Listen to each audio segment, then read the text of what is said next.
If you've traveled through smaller airports or have much experience flying in corporate aircraft, you've probably seen or flown in a Learjet. Now, I've not had that opportunity yet, but I hear it's like climbing into a narrow tube with jet engine strapped to it. You know, the father of this amazing airplane was a man named Bill Lear. He was an inventor, aviator, and business leader.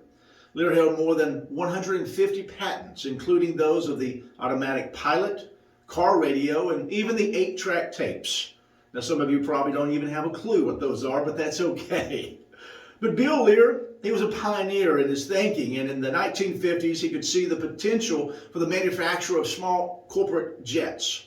The Learjet made its maiden voyage, and in 1964, he delivered his first production jet to a client. Lear's success was immediate, and he quickly sold many aircraft. But not long after he got his start, Lear learned that 2 of his aircraft he had built had crashed under mysterious circumstances. Of course, Lear was devastated.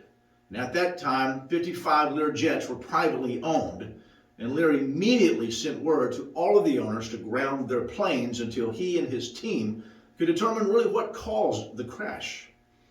The thought that more lives might be lost was far more important to him than any adverse publicity that action might generate in the media.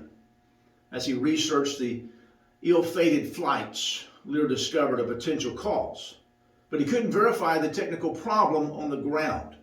There was only one sure way to find out whether he had diagnosed the problem correctly. He would have to try to recreate it personally in the air. Now, it was a dangerous process, but that's exactly what he did.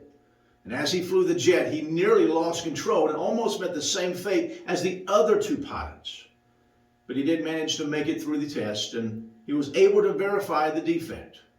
Lear developed, of course, a new part to correct the problem and fitted all 55 planes with it, eliminating the danger. You see, grounding the planes cost Lear a lot of money, and it planted seeds of doubt in the minds of potential customers. And as a result, Lear needed 2 years to rebuild the business, but he never regretted his decision. He was willing to risk his success, risk his fortune, and even risk his life to solve the mystery of those crashes. But he was not willing to risk his integrity. And that takes character. You see, how a person deals with circumstances of life tells you many things about a person's character. Crisis doesn't necessarily make character, but it certainly does reveal it. Adversity is a crossroads that makes a person choose one of 2 paths, character or compromise. And as you lead others, either at home, at work, or in your community, recognize that your character is your most important asset.